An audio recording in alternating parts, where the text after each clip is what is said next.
मैं हूँ ऐश्वर्या मेहता बाल मंदिर से और आज मैं आपको वैज्ञानिक प्रबंध की तकनीकों के बारे में बता रही हूँ जिसमें गति अध्ययन समझाऊंगी। इससे पहले मैं आपको कार्यात्मक फॉर्मेनशिप, कार्य का प्रमापीकरण एवं सरलीकरण और कार्य की पद्धति के बारे में समझा चुकी हूँ। अब मैं आपको आज गति अध्ययन के बारे में बताऊंगी। गति अध्ययन मतलब होता है मोशन स्टडी, इंग्लिश में कहे तो, कि एक कर्मचारी काम करते समय कितना मूवमेंट कर लेता है, कितनी मुद्राएं करता है, कितनी चाल चलता है। चाल चलने का मतलब है कि कितना हिलता है, कितना एक जगह से दूसरी जगह जाता है, उठता है, बैठता है, कितना मूवमेंट करता है। इसमें जो है टेलर ने यही कहा है कि एक कर्मचारी कितनी बार अपनी मुद्राएं बदलता है। उस मुद्राओं को टेलर ने नोट किया कि कितनी आवश्यक मुद्रा है और कितनी अनावश्यक मुद्रा है, यानी कितनी बार तो बैठना उठना जरूरी है और कितनी बार बिना काम के उसको बैठना या उठना पड़ता है। तो इस चीज को उन्होंने नोट किया और सोचा कि क्यों ना कर्मचारियों के इन मूवमेंट्स को कम से कम किया जाए ताकि वो ज्यादा से ज्यादा उत्पादकता कर सके।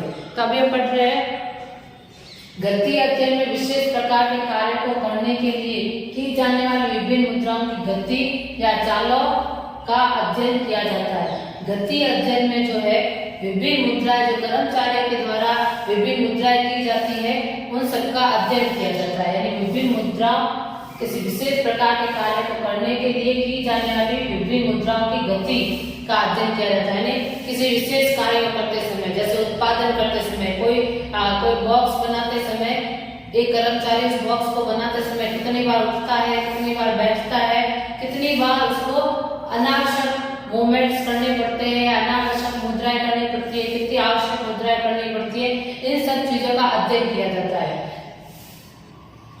जैसे उठना, रखना, बैठना या फिर स्थान बदलना आदि। यानी एक जगह से दूसरी जगह बॉक्स बनाते समय अगर वो एक जगह से दूसरी जगह कितनी बार जा रहा है, उस बॉक्स को बनाते समय वो कितनी बार उठ रहा है, कितनी बार बैठ रहा है, इन सब का उसने अध्ययन किया। और एक ही कर्मचारी पर नहीं बल्कि 100 कर्मचारियों पर अध्ययन किया। अध्ययन करने के बाद उसने देखा कि अनावश्यक मुद्राएं कितनी है, यानी बिना फालतू काम के उसको कितनी बार खड़ा होना पड़ता है, कितनी बार बैठना पड़ता है। तो ये सब उसने जब अध्ययन किया और देखा, इस गति अध्ययन में इसी चीज का अध्ययन किया जाता है और सोचा कि ये जो अनावश्यक मुद्रा है ये कम से कम हो ताकि उत्पादकता ज्यादा से ज्यादा बढ़े, ताकि समय की बर्बादी ना हो और अधिक से अधिक समय वो उत्पादन करने में ही व्यतीत करे, ना कि बर्बाद करने में व्यतीत करे। टेलर का मानना है कि कर्मचारी की अनावश्यक मुद्राओं की गति को खत्म करने से समय कम बर्बाद होगा एवं उत्पादकता भी बढ़ेगी। यानी टेलर का यही मानना है कि अगर अनावश्यक मुद्राएं अपने आप खत्म हो जाएगी, अनावश्यक मुद्राओं को खत्म कर देंगे तो इससे समय की बचत होगी और जो है उत्पादकता भी बढ़ेगी। जैसे एक कर्मचारी जो है वो कोई मशीन बनाते हैं, मशीन की फिटिंग का कार्य करते हैं, तो उन्हें बार बार टूल बॉक्स की जरूरत पड़ती है। लेकिन अगर टूल बॉक्स उनसे बहुत दूर रखा गया है तो उन्हें बार बार ले आने और ले जाने में प्रॉब्लम होगी और टाइम वेस्ट भी होगा। बार बार टूल बॉक्स लाने के लिए अगर वो खड़े खड़े कार्य करें तो उन्हें झुकना पड़ेगा। इसलिए टेलर ने सजेस्ट किया कि टूल बॉक्स को इस तरह से रखा जाए कि इसके लिए कर्मचारी को इधर से उधर दौड़ना ना पड़े, बस एक हाथ लगाते ही वो टूल बॉक्स का सामान उन्हें मिल जाए। तो जैसे आजकल के कर्मचारी जो टूल बॉक्स का कार्य करते हैं, आपने देखा होगा कि उनकी ड्रेसों के आगे बहुत बड़े पॉकेट होते हैं जिसके अंदर उनका सारा टूल का सामान रखा होता है। जैसे टूल की जरूरत पड़ती है वो अपने जेब से निकालकर का उपयोग में ले लेते हैं। तो इस तरह से छोटी छोटी तकनीकों से समय की बचत होती है एवं उत्पादकता बढ़ती है। तो टेलर ने इस तरह से बहुत सारी चीजें सजेस्ट की जिससे कि ऐसे अनावश्यक मुद्राएं खत्म हो जाए और समय की बचत हो।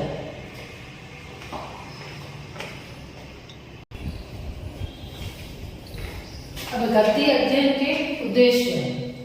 कर्मचारियों के द्वारा काम को करते समय हर एक गति को देखना। जो भी कर्मचारी काम कर रहे हैं उनके द्वारा किए गए कामों की हर गति को, हर मुद्रा को नोट करना कि वो काम को करते समय कितनी बार मूवमेंट करते हैं, कितनी बार आते जाते हैं, कितनी बार बैठते हैं, कितनी बार खड़े होते हैं, ये सब देखना। आवश्यक एवं अनावश्यक गतियों में अंतर करना। जो भी आवश्यक एवं अनावश्यक गतियां है, यानी जो भी जरूरत की गतियां, यानी जरूरत के लिए खड़ा होना पड़ रहा है या फिर बिना काम के उन्हें खड़ा होना पड़ रहा है। जैसे टूल बॉक्स में मैंने आपको बताया कि अगर टूल बॉक्स पास में रखेंगे तो उन्हें फालतू में बार बार खड़ा नहीं होना पड़ेगा या बार बार झुकना नहीं पड़ेगा टूल बॉक्स उठाने के लिए।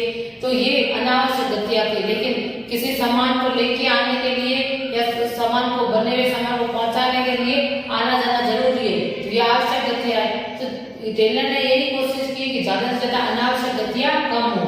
तो अनावश्यक गतियों को कम करना, पहले तो आवश्यक गतियां यानी आवश्यक चालें और अनावश्यक चालों में अंतर करना कि कितनी चाल जो कितना मूवमेंट जरूरी है और कितना जो मूवमेंट जो है जरूरी नहीं है, इन दोनों के बीच में अंतर करेंगे। अंतर करने के बाद जो अनावश्यक मूवमेंट्स है अनावश्यक गतियां है उनको कम किया जाएगा। अलग अलग तकनीकों से अलग अलग तरीकों से उन मूवमेंट्स को कम करने की कोशिश की जाएगी ताकि समय की बर्बादी कम से कम हो। तो यही है गति अध्ययन के उद्देश्य कि उनके गतियों को नोट करना, उनकी गतियों को देखना और जो भी अनावश्यक गतियां हैं वो कम करना ताकि समय की बर्बादी कम हो और उत्पादकता में कर्मचारी का ध्यान ज्यादा जाए और ज्यादा से ज्यादा उत्पादन कर सके। विभिन्न मुद्राओं की पहचान करने के लिए टेलर ने स्टॉप वॉच, विभिन्न चिन्हों एवं रंगों का प्रयोग किया। विभिन्न मुद्राओं की पहचान करने के लिए टेलर ने बहुत सारी चीजों का यूज किया। जैसे स्टॉप वॉच रखी, स्टॉप वॉच में देखा कि कितनी बार एक कर्मचारी आ रहा है और कितनी बार जा रहा है, कितनी बार बैठ रहा है, कितनी बार खड़ा हो रहा है, कितने समय में से 1 घंटे में वो कितनी बार मूवमेंट कर रहा है, कितनी बार आ जा रहा है। इस सब चीजों को नोट करना, अलग अलग रंगों के माध्यम से या अलग अलग चिन्हों के माध्यम का प्रयोग करते हुए भी उन्होंने इन सारी मुद्राओं की पहचान करने की कोशिश की। टेलर ऐसे उपकरण डिजाइन करने में सफल रहा जो श्रमिकों के लिए उपयोगी साबित हुए एवं समय की बचत हुई, जिससे परिणाम अच्छे प्राप्त हुए। टेलर ने ऐसे बहुत सारे उपकरण बनाए जिससे अनावश्यक मुद्राएं करनी ही ना पड़े। जैसे एग्जाम्पल मैंने आपको बताया टूल बॉक्स, या तो टूल बॉक्स अपने पास रखे या उनकी ड्रेस में इस तरह का बड़ा जेब बना दे जिसमें सारे टूल बॉक्स का सामान आ जाए। इस तरह से ऐसे और भी बहुत सारे उपकरण बनाए जिससे कि उनकी समय की बर्बादी कम से कम हो और समय की बचत हो और उत्पादकता बढ़े। तो गति अध्ययन में यही है कि कर्मचारी के द्वारा किए गए हर मोशन, हर मूवमेंट को नोट करना और कोशिश ये करना कि जो भी अनावश्यक मूवमेंट्स है या अनावश्यक चालें हैं या अनावश्यक मुद्राएं हैं उनको कम से कम करने की कोशिश करना ताकि उनका ध्यान उत्पादकता में रहे, उनका जो समय है वो उत्पादन करने में जाए ना कि फालतू कामों में जाए। तो यही है गति अध्ययन में।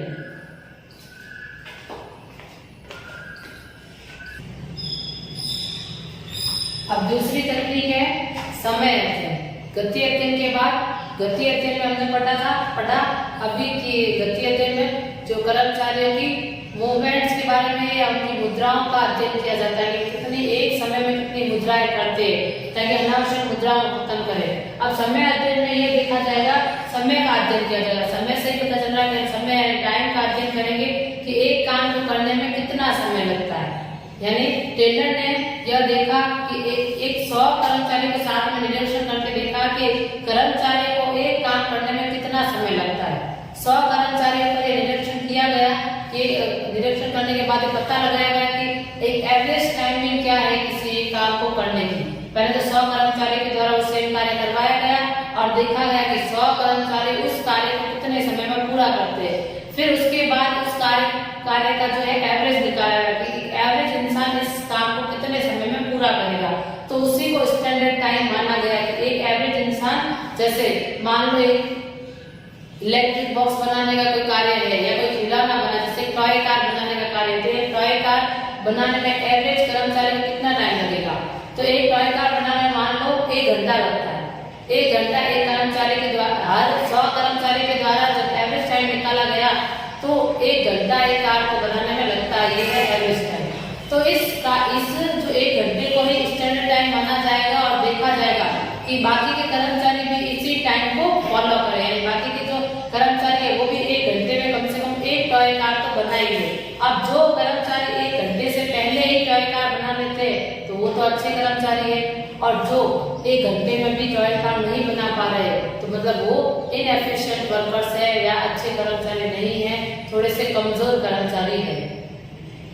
तो इस तरह के अध्ययन से हमें पता चलेगा कि समय की बचत कैसे कर पाएंगे और स्टैंडर्ड टाइम टेबल सेट कर पाएंगे। अब जो अच्छे कर्मचारी जिन्होंने समय से पहले कार्य किया होगा हम उनको प्रमोशन दे सकते हैं, बोनस दे सकते हैं और भी बहुत सारी ऐसी चीजें दे जिससे वो खुश हुए और उनका सम्मान हो। और जिन्होंने कार्य समय पर पूरा नहीं किया है उनको और मोटिवेट करें कि वो जल्दी कार्य पूरा करें और या फिर उनकी वेतन कम कर दें ताकि उनको लगे कि हमें भी ज्यादा काम करना चाहिए। इस तरह का उनको भी एक नेगेटिव मोटिवेशन या पॉजिटिव मोटिवेशन से उनको आगे बढ़ाया जा सकता है। तो समय अध्ययन कार्य को पूरा करने के लिए मानक समय स्टैंडर्ड टाइम का निर्धारण करता है। समय अध्ययन का काम ही होता है स्टैंडर्ड टाइम को देखना कि किसी कार्य को पूरा करने में स्टैंडर्ड टाइम क्या है या एवरेज टाइम क्या लगता है। स्टैंडर्ड टाइम कब आता है? जब हम सारे कर्मचारियों का एवरेज टाइम देख लेते हैं। तो ये देखना कि मानक समय का मतलब ये है स्टैंडर्ड टाइम। तो किसी कार्य को पूरा करने में मानक समय का निर्धारण करना ही समय अध्ययन है। कार्य को प्रत्येक घटक के लिए समय मापन विधियों का प्रयोग किया जाता है। कार्य के जो है प्रत्येक घटक के लिए समय मापन विधियों का प्रयोग किया जाता है। यानी कार्य के छोटे से छोटे घटक को या छोटे से छोटे हिस्से को पूरा करने में कितना समय लगता है, इसको मापने के लिए भी अनेक विधियों का प्रयोग किया जा सकता है। जैसे स्टॉप वॉच वगैरह का प्रयोग कर कार्य के छोटे से छोटे हिस्से को भी देख सकते हैं कि इस कार्य को पूरा करने में कितना समय लगा, उस कार्य को पूरा करने में कितना समय लगा। जैसे आप भी हो, अगर आप होमवर्क करते हो तो एक पेज लिखने में आपको कितना समय लगता है आप ये नोट कर सकते हो। आपको एक पेज लिखने में नोट कितना समय लगेगा, तो आप उस बेसिस पर सोच सकते हो कि 4 पेज करने में आपको कितना समय लगेगा। तो आप भी समय को माप सकते हो। तो इस तरह से टेलर ने भी समय को मापने की बहुत सारी विधियां दी जिसके माध्यम से उन्होंने मानक समय निर्धारित किया था। तो कार्य के प्रत्येक घटक को के लिए समय मापन विधियों का ही प्रयोग किया गया है। कार्य के छोटे से छोटे हिस्से को मापने के लिए या छोटे से छोटे कार्य के समय को देखने के लिए अनेक विधियों का प्रयोग किया जाता है।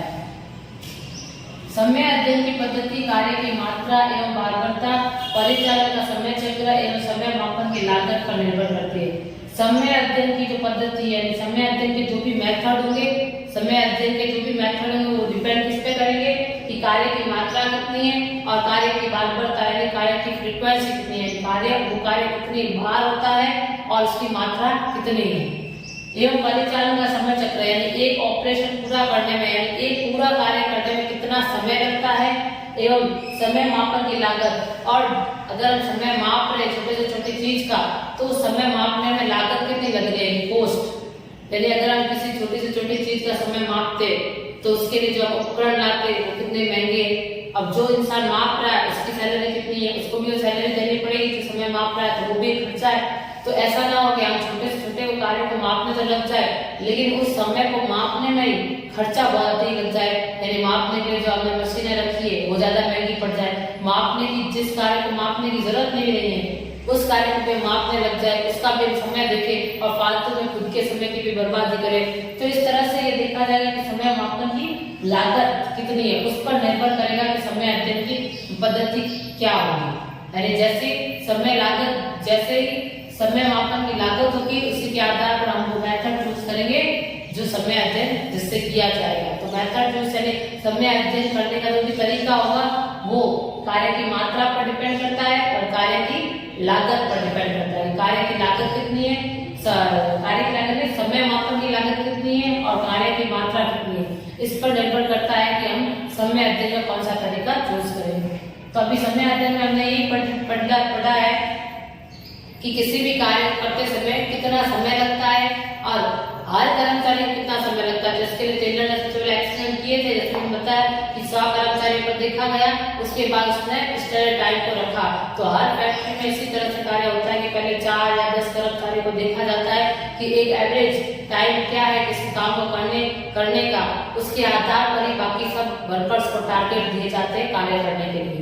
ऐसे अपने मन से नहीं सोचना है कि भाई ये कार्य जो एक टॉय कार बनाने में या कोई खिलौना बनाने में आधा घंटा लग सकता है और उनको बोल दिया आधे घंटे में बना दो। ऐसे कोई खुद के मन से कार्य नहीं सौंपना है। उसके पहले हमें पूरी स्टडी करनी होगी, पूरा समय अध्ययन करना होगा।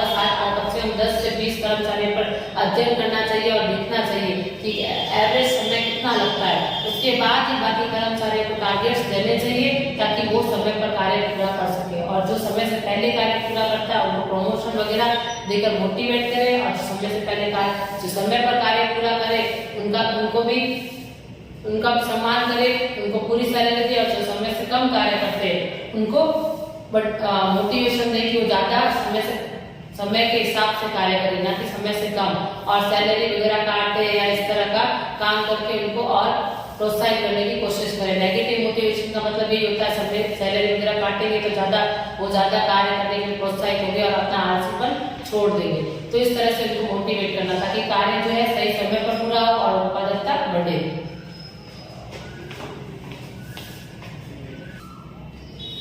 तो समय अध्ययन का उद्देश्य है कार्य को करने के लिए मानक समय निर्धारित करना, जो बता चुकी मानक समय स्टैंडर्ड टाइम निर्धारित करना, योजनाओं को तैयार करना, जो भी योजनाएं है समय के आधार पर तैयार करना, श्रम लागत का निर्धारण करना, यानी समय अध्ययन के आधार पर एक श्रम की कितनी कॉस्ट हो सकती है, यानी काम जैसे एक वर्कर की कितनी सैलरी हो सकती है वो समय के आधार पर निर्धारित किया जा सकता है। तो समय अध्ययन का यही उद्देश्य होता है कि कार्य के लिए पहले मानक समय स्टैंडर्ड टाइम सेट कर लो कि हर वर्कर को एक काम करने में कितना समय लगना चाहिए। दूसरा है योजनाएं तैयार करना, जो भी कितने समय में कितनी योजनाएं पूरी होनी चाहिए, कितना काम पूरा होना चाहिए, इस तरह की योजना बनाने में मदद करना। श्रम लागत का निर्धारण करना है, किसको कितना सैलरी देनी है, किसको कितना वेतन देना है, यह समय के आधार पर निश्चित करना। अगर कोई समय से ज्यादा कार्य करता है, जैसे 8 घंटे की शिफ्ट होती है और 8 घंटे से कोई वर्कर 8 घंटे पूरा कार्य करता है तो उस हिसाब से सैलरी देना। कोई 8 घंटे से ज्यादा कार्य कर रहा है तो उसकी वेतन बढ़ा के सैलरी देना। कोई 8 घंटे से कम काम कर रहा है तो उसको कम सैलरी देना। इसलिए समय के आधार पर श्रम लागत का निर्धारण करना। तो यह है समय अध्ययन के बारे में, जिसमें हमने समय को लेकर पढ़ा कि हर छोटे से छोटे काम का कितना काम करने में कितना समय लगता है, इसका अध्ययन टेलर के द्वारा किया जाता है। और वर्कर्स को काम करने में कितना समय लगता है, अरे 100 वर्कर्स पर या 10 वर्कर्स को देखकर हम एक स्टैंडर्ड टाइम सेट करेंगे और उस स्टैंडर्ड टाइम को हम एज ए टारगेट सारे वर्कर्स को देंगे कि आप लोगों को भी इसी कार्य को इतने समय में पूरा करना होगा। इसका एग्जाम्पल लेके मैंने बता दिया टॉय कार से कि जैसे 10 वर्कर को एक टॉय कार बनाने में 1 घंटा लगता है, जैसे किसी को 50 मिनट लगे तो किसी को 55 मिनट लगे, किसी को 60 मिनट लगे और किसी को 1 घंटे से ज्यादा, यानी 1 घंटा 5 मिनट या 1 घंटा 10 मिनट लगे। ऐसे करके 20 वर्कर्स को देखा गया तो एवरेज टाइम 1 घंटा निकला। तो हम स्टैंडर्ड टाइम रखेंगे 1 आवर और सभी को यही बोला जाएगा कि आपको एक टॉय कार 1 घंटे में बनानी है। इस तरह से हम कोई भी किसी भी कार्य का स्टैंडर्ड टाइम रख सकते हैं, जिससे कार्य समय की बचत भी होगी और कार्य समय पर पूरा होगा। तो यही समय अध्ययन की टेक्निक से यही है जो टेलर ने दी है।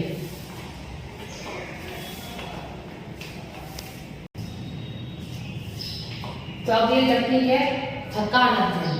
थकान वर्ड से आप समझ जाओगे कि इसमें अध्ययन किया जाता है कि कर्मचारी थकते कितनी बार है और कितने समय में वो थकते और उनको कितना आराम चाहिए। थकान का मतलब थकना ही होता है, तो कितने कर्मचारियों को कितने समय में ब्रेक चाहिए ताकि वो थोड़ा आराम कर ले और वापस अपनी एनर्जी रीबूस्ट कर ले, यानी वापस एनर्जेटिक हो जाए, वापस जो उनको रिफ्रेश हो जाए। तो कोई भी व्यक्ति कार्य करते शारीरिक रूप से और मानसिक रूप से थकान अनुभव करने लगता है। अगर कोई भी कार्य लगातार रूप से करते हैं तो हम थकने लगते हैं, भले मानसिक रूप और शारीरिक रूप दोनों से। जैसे आप भी कभी पढ़ाई करते होंगे तो अगर 2 घंटे से आप ज्यादा पढ़ते हो तो आप थकान अनुभव करने लगते हो, एकदम बोरियत आने लगती है और थक जाते हो और ज्यादा पढ़ नहीं पाते हो। तब आप थोड़ा सा ब्रेक लेते हो 10-15 मिनट का और उसमें कुछ खा पी लेते हो, थोड़ा आराम कर लेते हो ताकि आप वापस एनर्जेटिक हो जाओ और वापस पढ़ाई करने लग जाओ। तो इसी तरह से जो कर्मचारी होते हैं वो भी काम करते करते थक जाते हैं, तो उन्हें भी थोड़े आराम की जरूरत होती है। तो उस आराम के कितना आराम चाहिए, किस कार्य में कितने ब्रेक्स होने चाहिए, यह थकान अध्ययन में देखा जाता है। तो समय समय पर आराम करके पुनः आंतरिक बल प्राप्त कर लेता है, समय समय पर थोड़ा थोड़ा आराम कर वापस एनर्जेटिक हो जाता है। आंतरिक बल मतलब प्राप्त कर लेता है मतलब एनर्जेटिक हो जाता है। इससे उत्पादकता में वृद्धि होती है। अगर हम 2-2 घंटे बाद 3-3 घंटे बाद उन्हें थोड़ा थोड़ा रेस्ट करने के लिए दे तो वापस एनर्जेटिक हो जाएंगे और ज्यादा एनर्जी से कार्य करेंगे, जिससे उत्पादकता में वृद्धि होगी। थकान अध्ययन किसी कार्य को पूरा करने के लिए आराम के अंतराल की अवधि एवं बारबरता का निर्धारण करता है। थकान अध्ययन किसी भी कार्य को पूरा करने के लिए आराम के अंतराल की अवधि एवं बारबरता का निर्धारण करता है। कार्य को पूरा करने में कितने ब्रेक्स होने चाहिए, कितने समय में ब्रेक्स होने चाहिए, यह बताता है। किसी कार्य को पूरा करने के लिए, जैसे कार्य बहुत हार्ड वर्किंग है, जैसे पत्थरों को उठा कर ले जाना, तो ये बहुत हार्ड वर्किंग कार्य था, उसमें समय जो ब्रेक है वो ज्यादा चाहिए। हर घंटे बाद एक छोटा 10-10 मिनट का ब्रेक चाहिए। लेकिन कार्य पर बैठ के करना है तो 2-2 घंटे बाद भी एक ब्रेक ले सकते हैं। जैसे आप पढ़ते समय 2 घंटे बाद एक ब्रेक लेते हो, कोई स्टूडेंट होता है जो 1-1 घंटे बाद एक ब्रेक ले लेता है।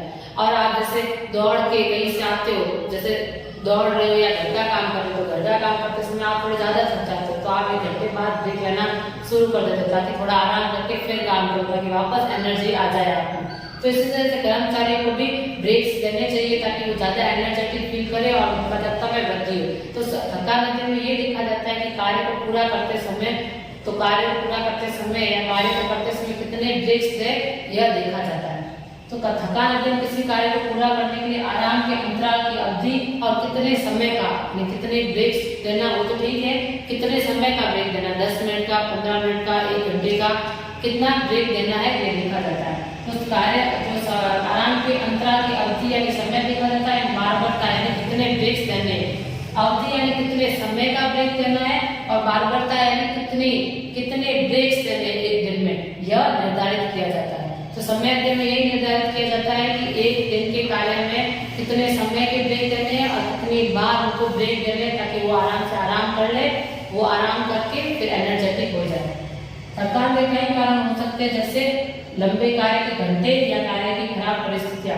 अब थकान के कई कार्य होते हैं, बार-बार कार्य करने से यानी लंबे समय से कार्य करने पर हम थक जाते हैं, या आसपास का माहौल थोड़ा खराब होता है, इस वजह से हम जल्दी थक जाते हैं। जैसे माहौल है, शोर वाला माहौल है, जहाँ बहुत ज्यादा शोर हो रहा है तो हमारा दिमाग जो थोड़ा चिड़चिड़ापन आ जाता है, हम जल्दी थकने लगते हैं। तो थकान के जो बहुत सारे कारण हो सकते हैं, इस थकान को दूर करने के लिए ही एक संगठन में प्रबंधकों को अपने कर्मचारियों को ब्रेक्स देने चाहिए। जैसे जो कमठा मजदूर होते हैं वो 1 घंटे का दोपहर में ब्रेक लेते हैं, जिसमें वो खाना और थोड़ा रेस्ट कर लेते हैं। तो हर कर्मचारी को कहीं पे भी कर्मचारी को थोड़ा लंच ब्रेक देना चाहिए, ताकि उसमें लंच भी कर ले और थोड़ा आराम भी कर ले। और कार्य ज्यादा हार्ड वर्किंग है तो उन्हें 1-1 घंटे बाद 10-10 मिनट का ब्रेक भी दे सकते हैं। यह सब थकान अध्ययन के आधार पर आप उन्हें ब्रेक दे सकते हो। तो यही है थकान अध्ययन की टेक्निक में कि उन्हें काम करते समय जब वो थक जाए तो उन्हें थोड़ा थोड़ा ब्रेक दें, ताकि वो वापस एनर्जेटिक हो जाए और कार्य को और अच्छी तरह से करे और उत्पादकता में वृद्धि हो।